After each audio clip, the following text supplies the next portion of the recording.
A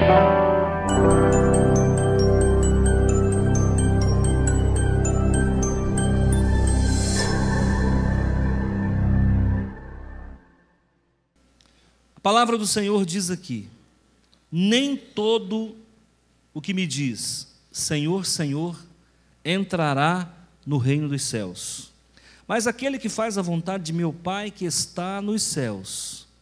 Muitos naquele dia hão de dizer-me: Senhor, Senhor, porventura não temos nós profetizados em teu nome?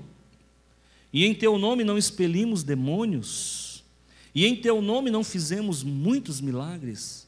Então lhes direi explicitamente: nunca vos conheci, apartai-vos de mim, os que praticais a iniquidade.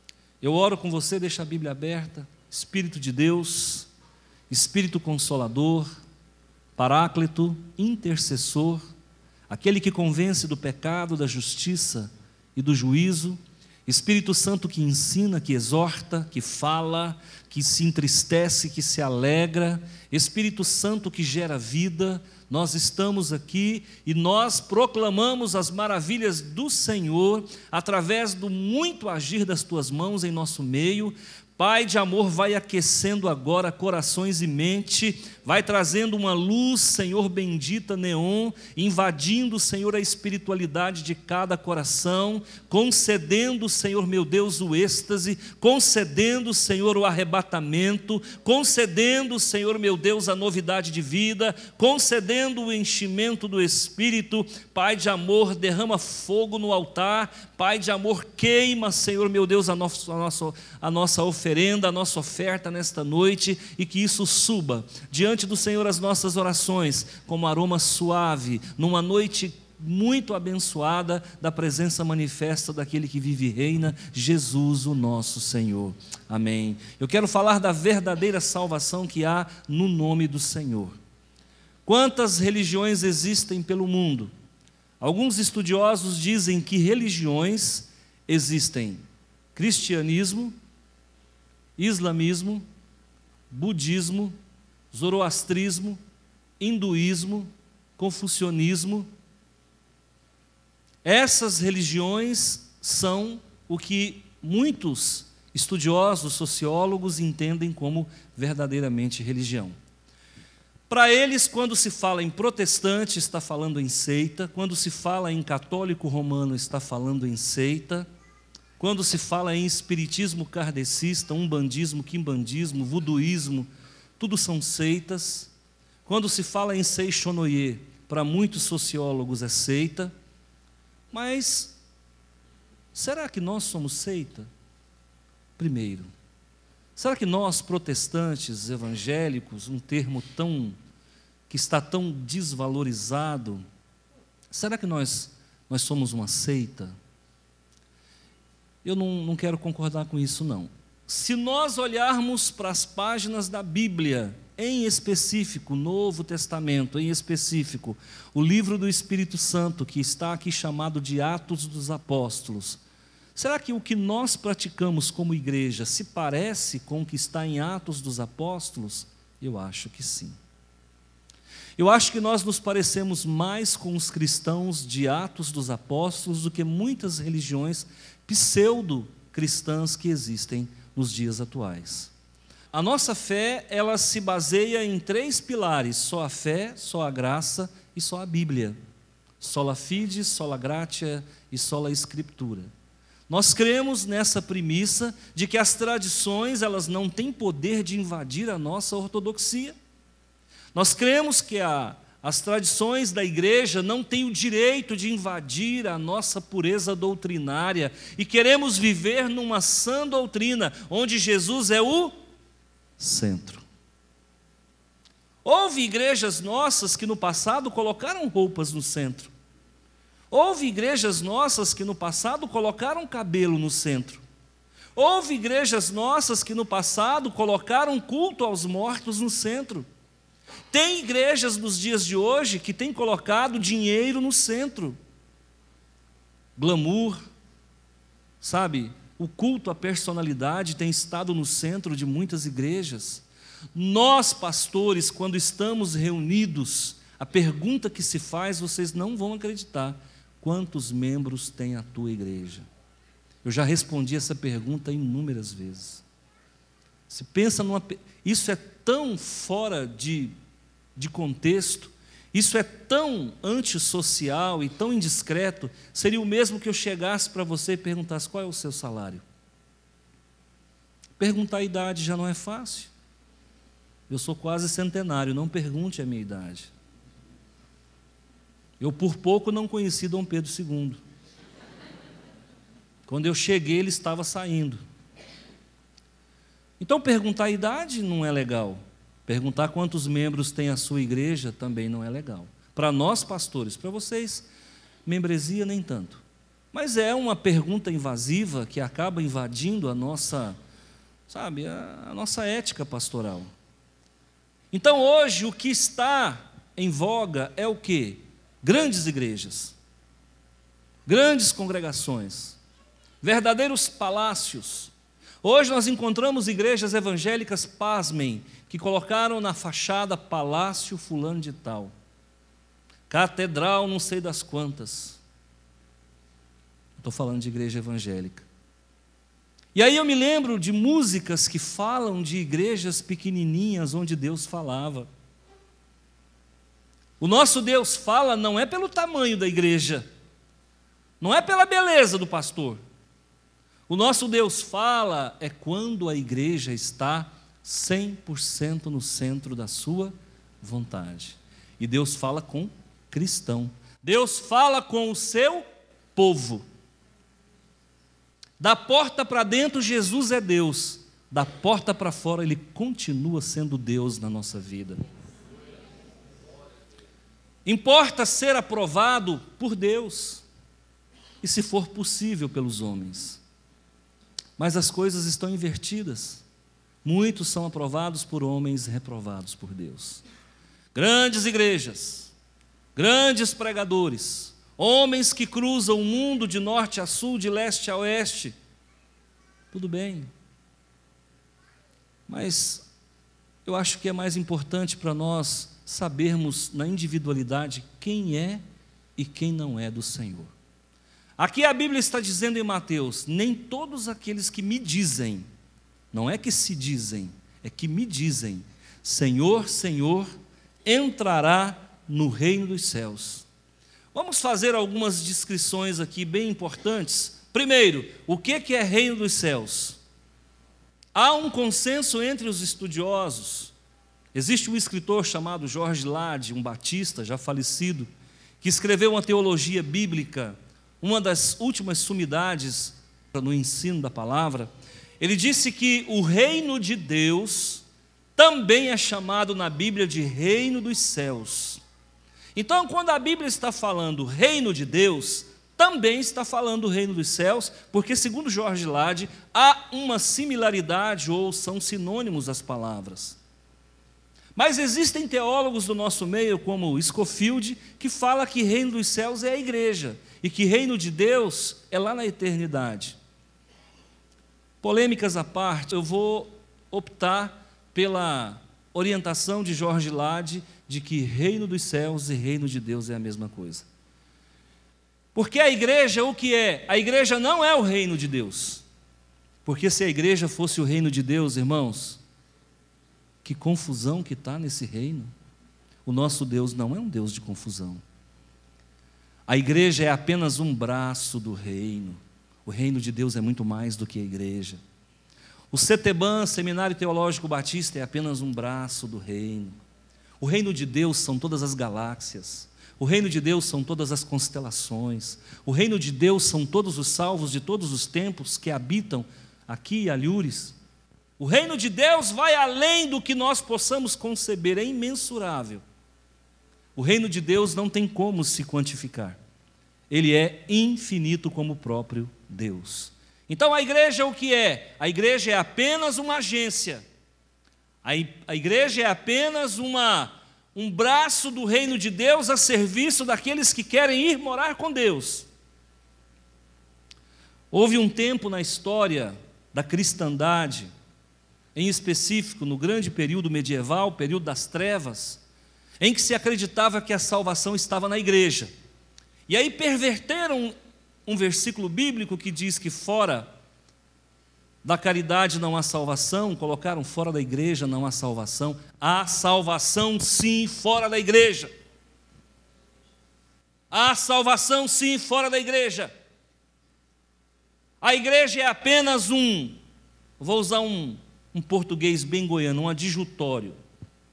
A igreja é apenas uma assessoria, que temos a função de anunciar Jesus. Nós temos a função aqui, não é de massagear o ego de ninguém, não é de promover ninguém a isso, aquilo e aquilo outro. Nós temos a função de falar desse Jesus Cristo que vai voltar. Essa é a nossa função como igreja. Nós não estamos aqui para nos reunir final de semana.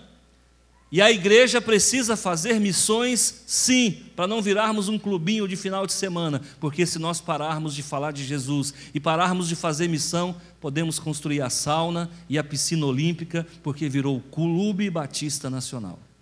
E não é isso que nós queremos. Eu quero que você saia daqui esfolado.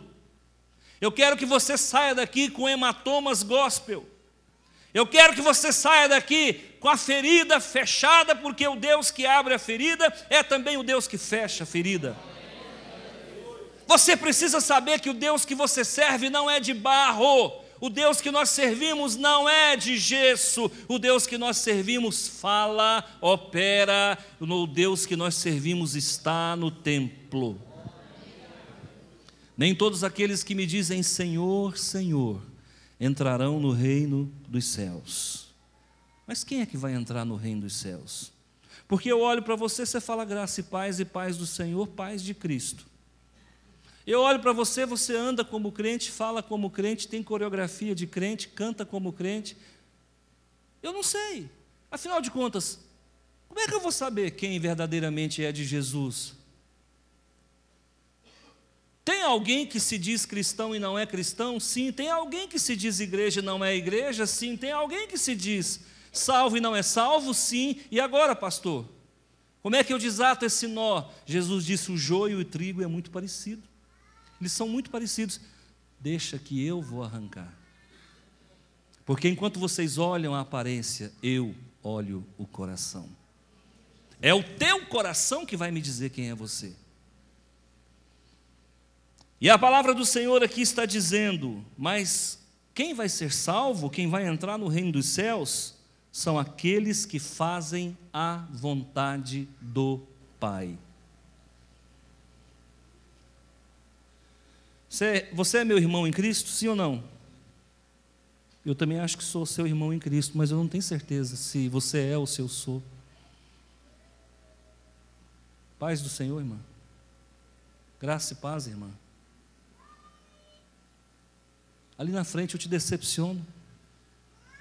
Você vai dizer, esse comportamento não é de um cristão. Então como é que eu vou saber se alguém verdadeiramente é meu irmão em Cristo? Você vai saber se ele fizer a vontade do Pai. Aí ele é cristão. E qual é a vontade do Pai? Não deixei de congregar como fazem alguns. Irmãos, igreja não é zoológico que você vai uma vez por ano. Igreja não é sorveteria que só se vai no verão. Igreja, queridos irmãos, não é shopping. Igreja é a casa do Senhor, casa de oração, casa de Davi. Se você não tem prazer em vir na igreja, tem alguma coisa errada. Se para vir na igreja tem que ficar chamando, tem alguma coisa errada. Tem que existir dentro de você a vontade de estar com os irmãos. Pastor, irmão é muito complicado, e você também. Também. É aqui que nós aprendemos a perdoar. É aqui que nós aprendemos a tolerar. E de vez em quando até saem alguns casamentos entre os toleráveis. E essa menina que você olha, que você não gosta dela, é a mulher com quem você vai casar. Fazer a vontade do Pai. Às vezes a gente não quer vir na igreja, irmão. Não faz isso. Você quer alegrar um pastor, chama ele para orar. Você quer alegrar sua mulher, chama para ir na igreja. Ela vai falar em línguas. Você tem uma coisa que mulher gosta de igreja. Verdade, irmãos. O dia que eu fico sabendo que tem uma mulher que não gosta de igreja, eu falo, não é possível. Essa aí veio com defeito de fabricação. Porque todas elas gostam. Fazer a vontade do Pai é querer estar na casa do Pai. Fazer a vontade do Pai é não se conformar com o presente século. Fala para mim, irmãos, você está satisfeito com o que está acontecendo aí fora? Não. Todo dia uma notícia ruim. Toda hora é uma notícia ruim. Agora chegou uma mensagem para nós no celular: alguém roubou os uniformes de 2 operadoras de telefone, estão vestidos a caráter, falando que vão entrar nas casas para dar uma manutenção no aparelho telefônico. Mentira, são ladrões. Há poucos dias atrás roubaram os uniformes da Polícia Federal, bandidos se fazendo passar por policiais. Queridos irmãos, preste atenção. O mundo que nós estamos vivendo não dá para confiar nele. Os valores estão invertidos. Hoje quem está errado é quem está certo. Hoje, quando você emite um conceito diferente, você é pré-conceituoso. Hoje, se você disser, menina, que você é virgem, que vai casar virgem, eles vão rir da sua cara. Hoje não tem mais essa pureza, e somente a igreja consegue manter esse padrão, porque aqui Jesus opera. A igreja é uma ilha de santificação, já dizia o Bento XVI, e é verdade. A igreja é uma ilha de santificação. A igreja tem que funcionar, irmãos, como um local onde as nossas fraquezas são exauridas, são extirpadas, são expurgadas. Então, nós precisamos também tomar muito cuidado para que nós não nos envolvamos com as coisas deste mundo. Esse mundo jaz no maligno.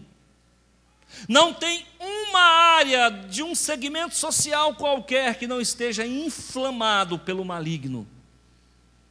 Há poucos dias atrás fiquei sabendo de médicos que estão fazendo tráfico de órgãos. Pode, irmãos.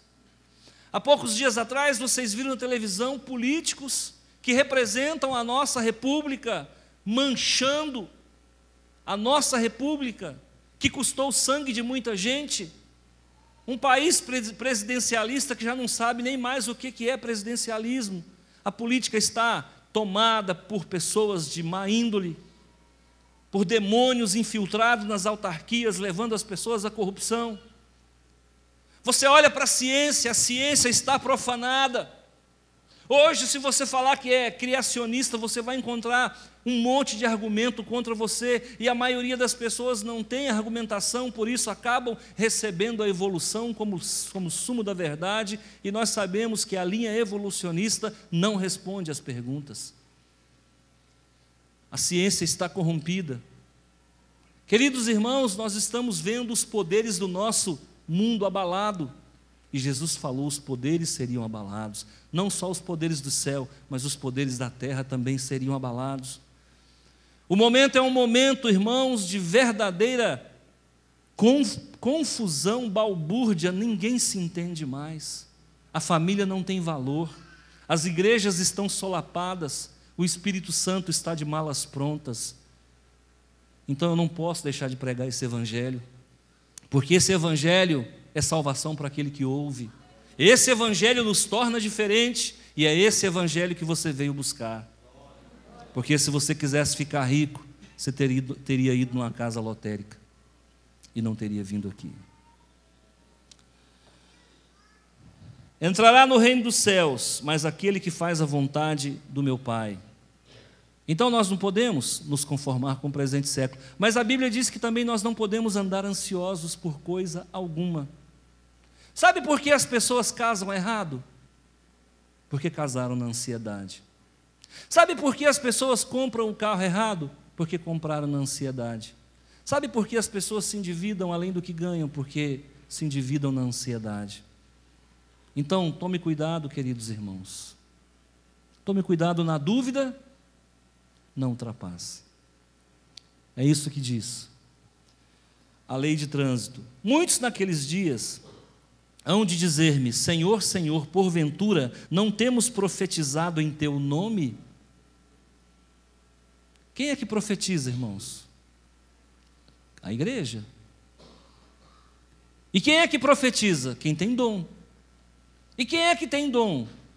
Supostamente quem é usado por Deus.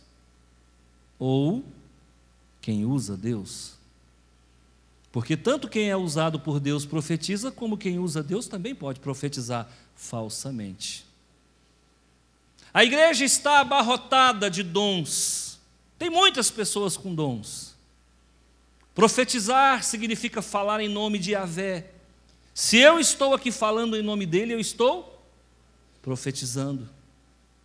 Se eu estou falando em línguas, está edificando a tua vida, eu estou profetizando. Se eu estou lendo a palavra, está trazendo crescimento espiritual para você, eu estou profetizando. E a palavra de Deus aqui diz que nem todos aqueles que profetizam são assim com Jesus. Porque profetizam para o seu bel prazer. Em teu nome não expulsamos demônios? Essa igreja aqui era pentecostal. Profetizava, expulsava demônio, e em teu nome não fizemos muitos milagres? Nem todos aqueles que profetizam entrarão no reino dos céus. Nem todos aqueles que expulsam demônios entrarão no reino dos céus. E nem todos aqueles que fazem milagres entrarão no reino dos céus. Que peneira fina é essa, igreja? Se está pegando desse jeito para pastor, imagina para ovelha. Se pastor está numa peneira dessa, imagina você, que supostamente ora menos, que supostamente trabalha menos para Jesus. Olha, eu digo para você que nós devemos tomar cuidado, porque existiam 10 virgens. 5 estavam com as lâmpadas cheias de azeite, e 5 estavam sem azeite. Jesus voltou e levou só 50%. Essa igreja tem 800 membros, te diz alguma coisa? Quem são os 400 que vão ficar? Por favor, não fale, porque nós não sabemos. Jesus está voltando. Então lhes direi explicitamente, Jesus disse: nunca vos conheci. Mas como? Eu estou aqui todo domingo, falando em nome de Jesus.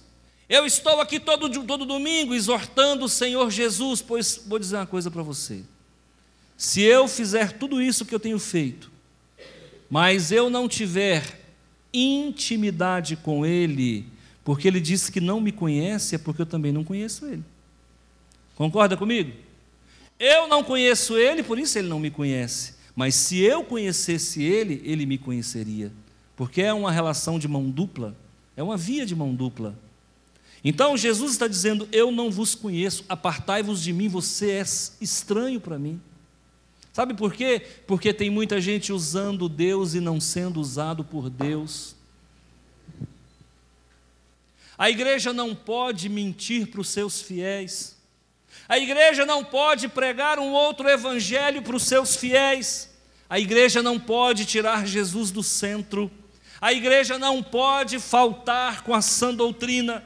Nós precisamos pregar um evangelho, meu irmão, que traga isso na nossa vida. Você tem que ir embora e essa palavra não pode sair do seu coração. Você fala: nossa, eu preciso mudar, o pastor falou.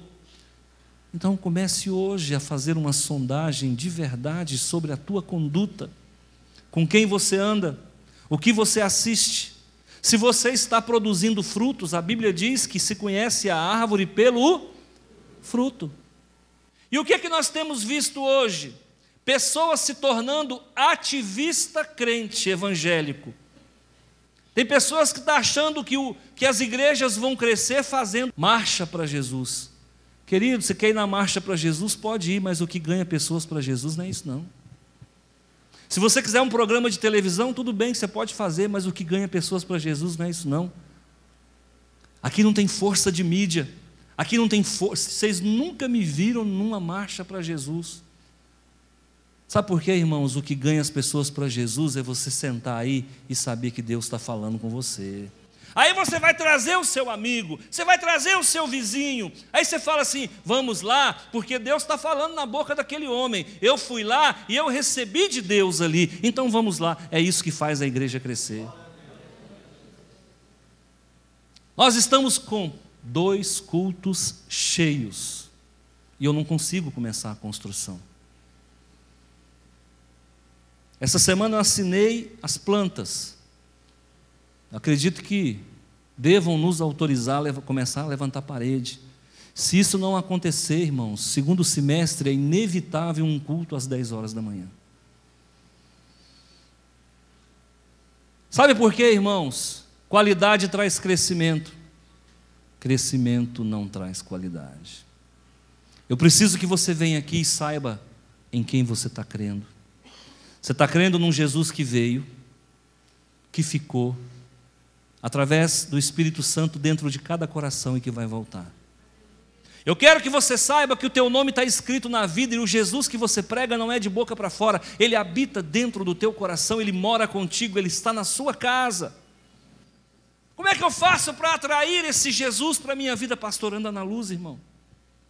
Anda na luz, irmão. Como é que eu faço para atrair esse Jesus? Anda no Espírito, irmão. Como é que eu faço para atrair esse Jesus, irmão? Faça uma sondagem reflexiva, dia após dia, sobre a tua conduta.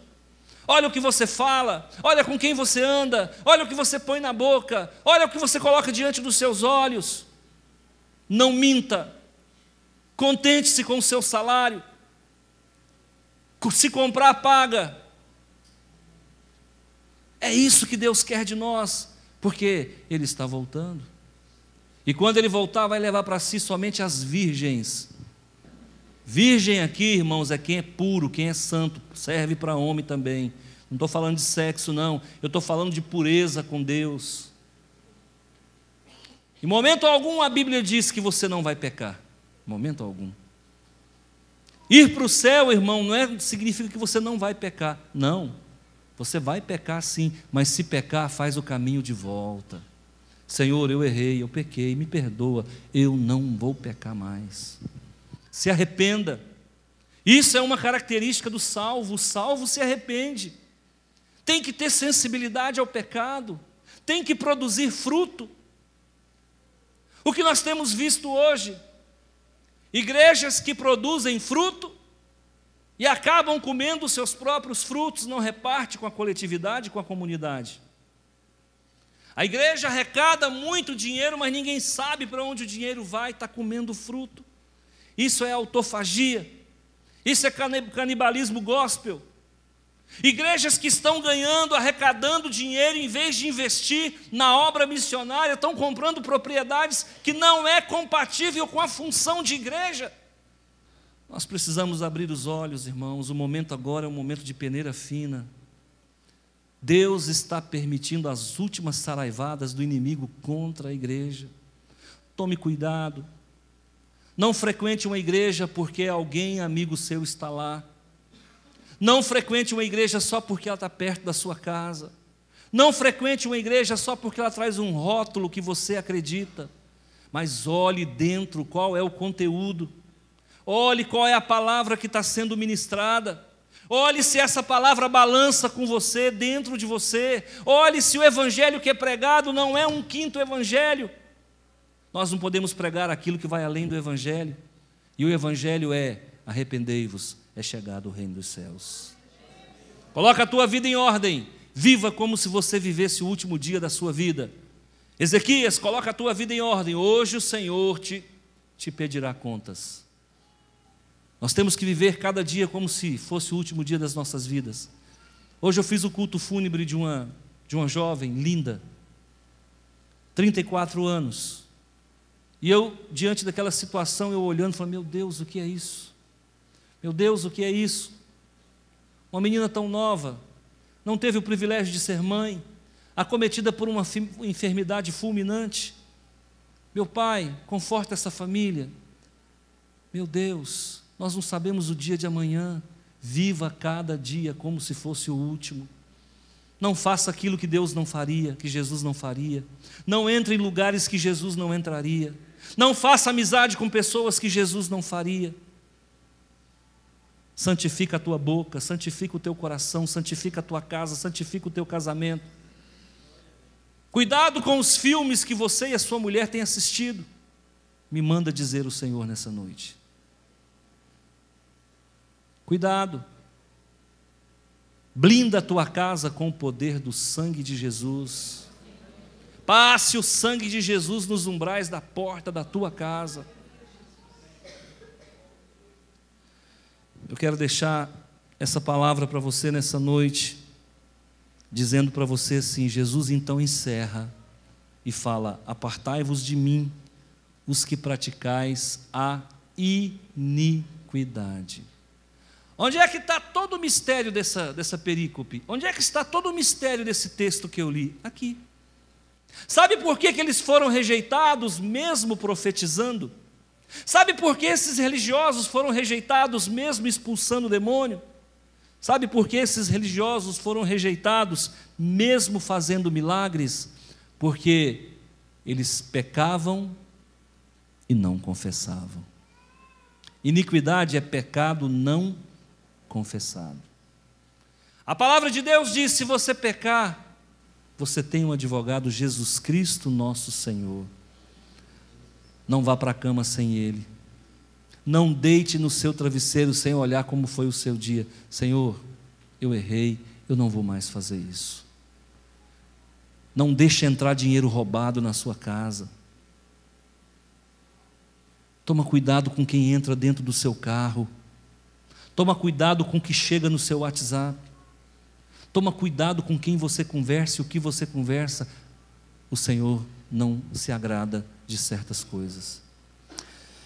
Eu coloco isso diante do teu coração e encerro aqui essa mensagem. E eu sei que muitas pessoas vão passar pela água do batismo daqui uns dias. Tem pessoas que já aceitaram Jesus, já estão caminhando conosco, já estão no processo de purificação, já estão no processo de cura. Nós queremos começar aqui um trabalho piloto, possivelmente a partir do semestre que vem. Eu ainda estou amadurecendo isso com Deus, um trabalho diferente que não tem em Rio Verde, e vai funcionar na quinta-feira. E escuta o que eu vou falar para vocês. Se tudo correr bem e for da vontade do Senhor, nós teremos na quinta-feira, com o tempo, nós teremos mais pessoas na quinta do que no domingo. Mas eu quero que você se prepare. Um dia o Senhor falou para mim, essa igreja que você conduz é uma arca. E eu olhando com os olhos espirituais, eu vi uma arca comprida, com mais de 90 metros de comprimento. Essa arca tinha 2 andares, e essa arca tinha uma rampa grande, e eu vi que a porta da arca estava aberta. Naquele dia tinha 4 ou 5 pessoas comigo naquele lugar, e eu disse, eu estou vendo isso, e o Senhor está falando para mim que a Igreja Batista Nacional é uma arca, por isso que você tem vindo, porque você está dentro da arca. Vai vir um dilúvio muito grande, você vai ser salvo comigo, você não vai ser naufragado, a sua família vai estar protegida. Quem me disse foi Ele. Sabe por que essa igreja cresce? Porque aqui dentro tem Jesus. Só por isso. Quem me conhece sabe que eu não bajulo ninguém. Quem me conhece sabe que eu não bajulo ninguém. Trato todo mundo bem, mas eu não bajulo ninguém. Um dia conversando com um irmão, eu falei, irmão, se fosse outro pastor, estava todo dia na sua empresa. Sabe por que eu não vou? Porque é esse aqui que dá o crescimento. Eu não quero o seu dinheiro, eu quero você. E essas pequenas coisas fazem diferença para o Senhor. Essas pequenas coisas nos faz diferente diante do Senhor. O Senhor olha e fala: qual a igreja que eu posso usar para realizar alguns milagres? Ah, aquela igreja ali eu posso usar. Por quê? Porque aquele povo é diferente. Você é diferente. Você tem a minha cara e eu tenho a cara de Cristo. Sede meus imitadores como eu sou de Cristo. Paulo, quando disse isso, muita gente se escandalizou, porque Paulo não era perfeito, eu também não sou. Eu sei fazer o caminho de volta, irmãos. Quando eu erro, perdão, Pai, eu errei. E é por isso que eu sou amado, faça a mesma coisa. Errou, vá e não peques mais. Amém? Feche os seus olhos, eu quero orar com você.